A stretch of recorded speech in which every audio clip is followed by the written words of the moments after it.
Good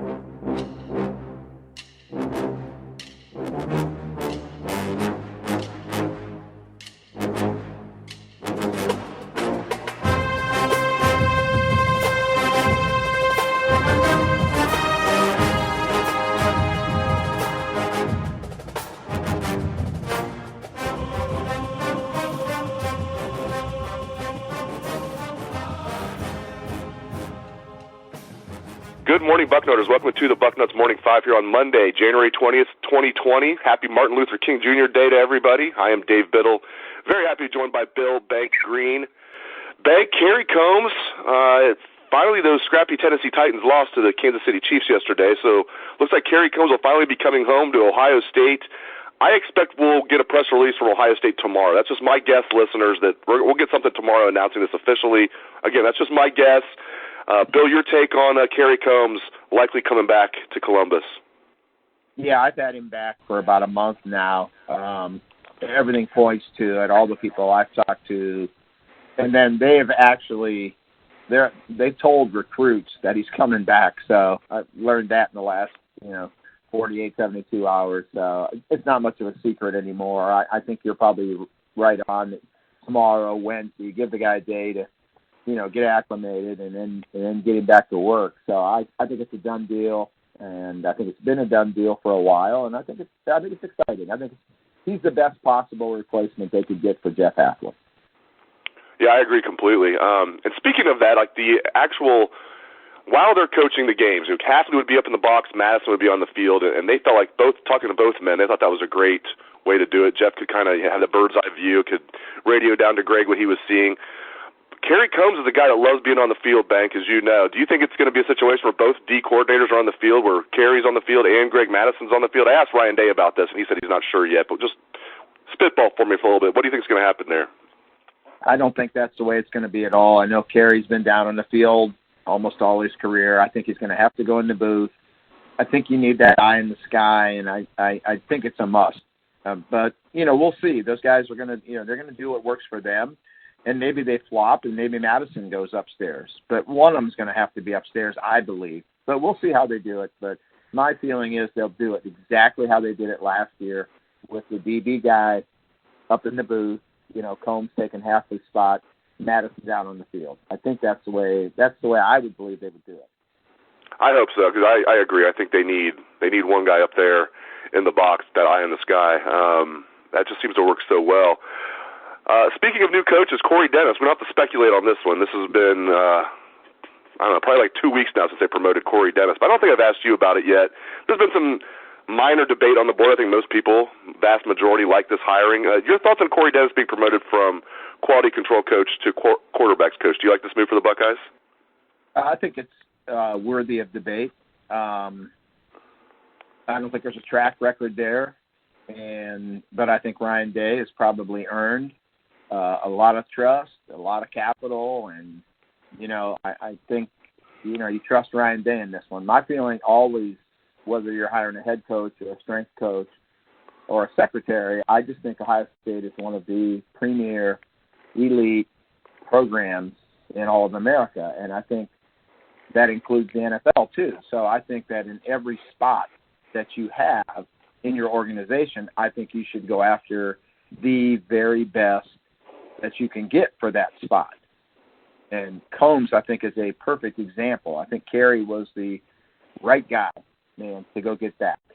NFL experience, prior OSU experience, college experience. With Corey Dennis, if Corey Dennis is one of the top quarterback coaches in America, then it's a great hire. And that's really all we can go by. I think Ohio State deserves the best, and if he's the best, then it's a great hire. And we're not going to know that for a couple of years. So I think Ryan Day has earned a lot of capital. And so, it's hard to out-and-out criticize the move because of, Ryan has worked closely with Corey Dennis since Ryan Day showed up at Ohio State. So it's really hard to out-out criticize it. But it's also hard to flat out to get behind it as just a tremendously great hire because nobody knows. Corey Dennis has no track record, and Corey Dennis likely was headed to Colorado State, if Yurcich wouldn't have left. And Colorado State is not Alabama, not the New England Patriots, and Colorado State's not Clemson. So we don't know, and we're going to find out, in the next couple of years. Defensive lineman Alex Williams has left the program. I guess he hasn't left the program yet. He's in the transfer portal. 99.9% of the time when a player enters the portal, he's leaving the program. Alex Williams, he was kind of a flyer anyway, Bank. I mean, he was a guy that was committed to West Virginia, as you know, local kid from Pickerington, and the Buckeyes flipped him kind of at the last minute there, and just never was able to get on the field as a redshirt freshman. Of course, they had a stacked D-line this year. I wasn't writing the kid off yet, but your thoughts on Alex Williams leaving the program?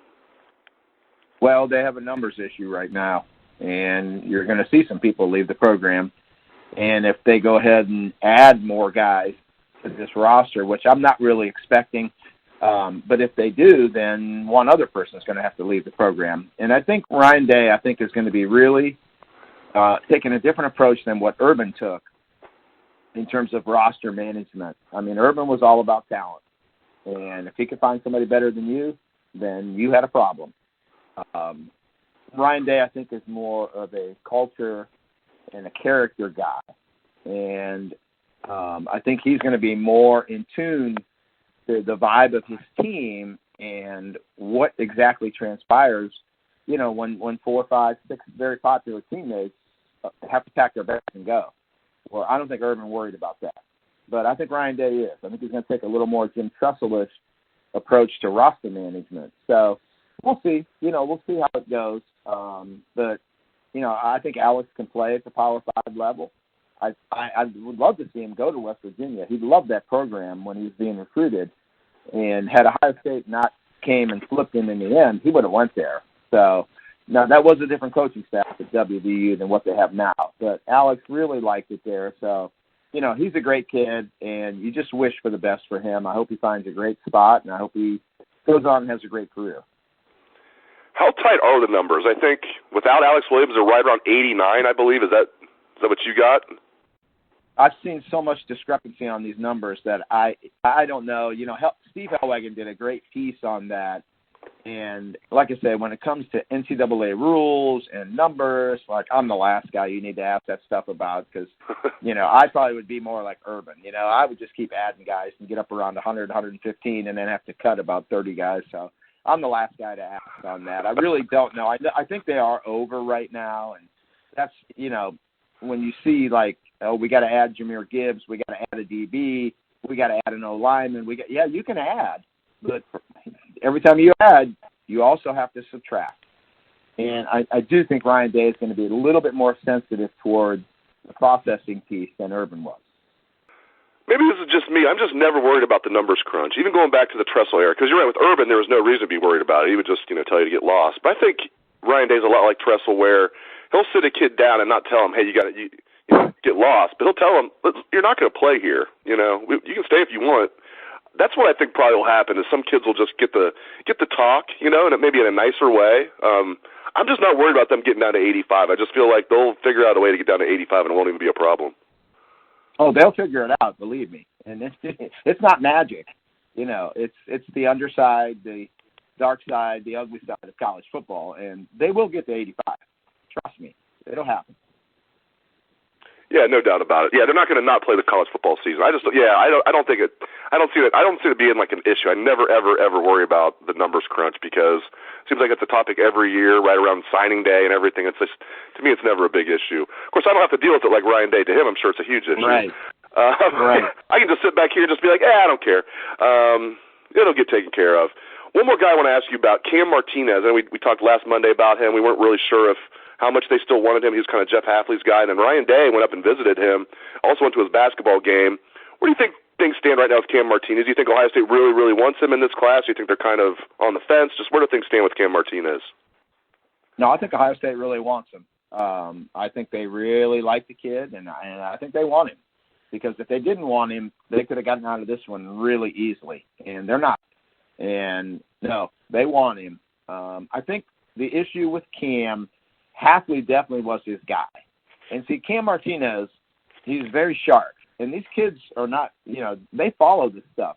So when Cam looks at the numbers and he sees 4 wideouts coming in, and he sees there's probably going to be 4 more wideouts coming in 2021, that kind of gives him a little bit of pause. And then as a DB, is he a pure defensive back? I don't think he is. I think he could play there, but you look at Ohio State and that one high safety look with Jordan Fuller, and Cam Martinez is just not the same type of player as Jordan Fuller. And then you look at him playing on the corner. He doesn't really have the length. Maybe he could be a slot corner. And I think these things are going through Cam's mind. I think Cam is looking like, where do I fit? And with Hafley was always the guy that said, we're going to make it work. It's going to fit. Trust us. You're a great player. You're going to play here. We're going to figure it out. And I think he did trust Jeff Hafley.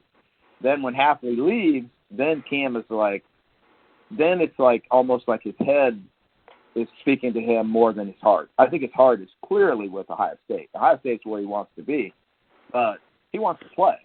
And I think he really knows that he's more of an offensive player than a defensive player. So, I guess at the end of the day, I think they're going to sign him. I think Kerry is going to have a great impact on Cam. I think they're going to hit it off. Kerry's got a great reputation in the state of Michigan. And I think Ohio State is going to have to just sit down with him the way Hafley did and just show him his path to the field, whether that's as a slot corner, a safety, or as a receiver, where you tell him, hey, come in and beat him out. Beat these guys out. You're a great player. Come in and compete. So we'll see. I think in the end, I think they are going to sign him. I think they're going to get him. And like I say, with Cam's indecision right now, I think it's more kind of his head versus his heart. That's good stuff right there. Great stuff, as always, from Bill Bank Greene. Really appreciate you getting up early on a holiday and joining me, Bank. Great stuff, as always. And thanks to all the listeners out there for tuning into the show. I appreciate that as well. Hope everyone enjoys their Martin Luther King Jr. Day. Let's hear the Buckeye swag, best damn band in the land.